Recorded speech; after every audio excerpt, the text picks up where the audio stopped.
What's the worst thing to happen to Spider-Man?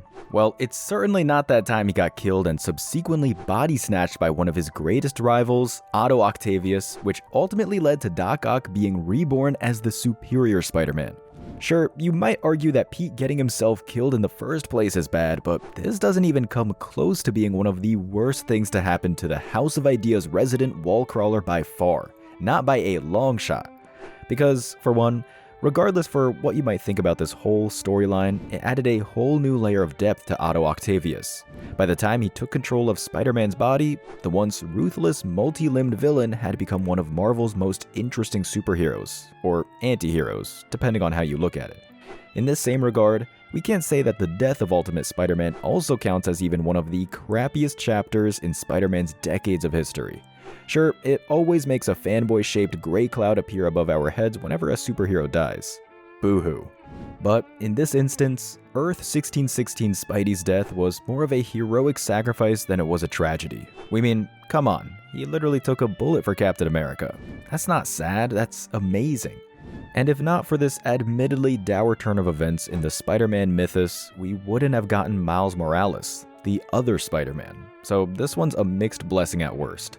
So if instances where Spider-Man died aren't really the kind of material you can count as some of the worst things to have happened to the character, maybe we have to go deeper, somewhere that doesn't just involve Peter Parker's physical existence getting threatened or erased altogether.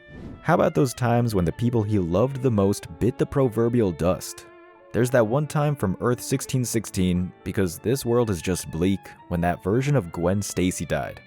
Now, one thing you should know is that the original Gwen Stacy's death from the comics stands as one of the most important Spider-Man storylines in the character's entire mythos. You all know the deal.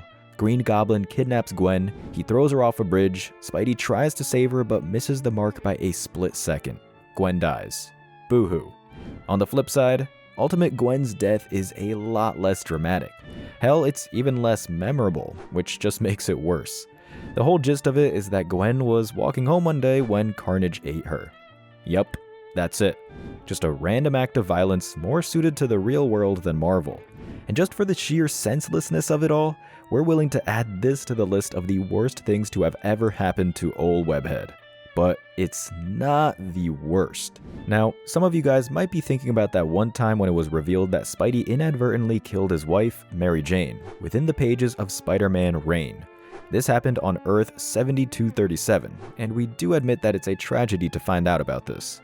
The long and short of this one is that Spider-Man eventually discovered that his entire body is radioactive because of the same spider who gave him his powers. And, well, after years of sharing a bed with MJ as man and wife, he ended up giving her a terminal illness that she ultimately succumbed to. But here's the thing that convinces us that although this is absolutely one of the most heartbreaking things to happen to the wall crawler, it's still not the worst. That's because, tragedy aside, this whole plot point serves as a springboard for a retired, older Peter Parker to don the suit again and become the hero that its dystopian version of New York needs. Silver linings and all that, guys. Now, moving on from the deaths of Spidey's friends and family, let's turn to the wall crawler's mental health. A pretty good example of a downright crappy time for Peter's mind would be that instance where your friendly neighborhood Spider-Man got the all-too-real and terrifying mental condition that is PTSD. This all stemmed from his previous bout with Kraven the Hunter. Now, we won't go through the specifics of that storyline here, but all you need to know is that somewhere along that now classic tale, Kraven successfully buried Spider-Man alive. And that's it. No magic, no tech, just a hole in the ground that Peter Parker got thrown in. He'd, of course, ultimately escape this predicament and more or less defeat Kraven, but getting trapped inside a coffin 6 feet under would leave a lasting impact on the web-slinger's psyche. As we mentioned, the whole debacle left Pete with PTSD, because in the storyline called Amazing Spider-Man: Soul of the Hunter, Spider-Man went from the quippy, agile, hunky bug boy we all know and love into a shivering shell of his former self that, for all intents and purposes, can't even function normally outside of his Spidey suit. Now this is something that we can count as another candidate for one of the worst things to happen to Spider-Man. But still, not the worst. Beyond that, however, a prime example of something crappy that happened to Spidey, and one that's become the target of fans' ire ever since its release, is of course, the One More Day storyline. In it, Spider-Man basically makes a deal with the devil to save Aunt May's life in exchange for erasing a good chunk of his own history, mainly his marriage to MJ and the fact that their baby won't be born anymore. This storyline was so bad that it wasn't just sad for Peter, it was sad for everybody who read it. Still, this just comes in second place when you ask us about the worst things to have happened to Spider-Man. Because the absolute worst thing to ever occur in the Wallcrawler's life, at least in our opinion, is this. He found out that Gwen Stacy was a cheating little tart all along, years after her death.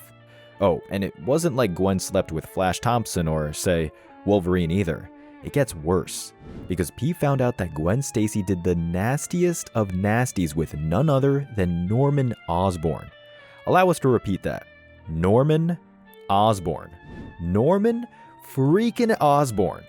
And if that wasn't bad enough, it was consensual too. The Green Goblin didn't mind control her or anything. He was down. She was down. And then they went down on each other. Ugh, good lord. Oh, and it doesn't end there, guys, either. Because this whole disgusting tryst, yeah, Gwen ended up giving birth to a couple of bastard children too. But hold up. Marvel still isn't done cooking this piping hot green stew of misery, because you should know that this didn't happen on some sick alternate Earth. This was Earth 616 all the way, baby, meaning it's canon.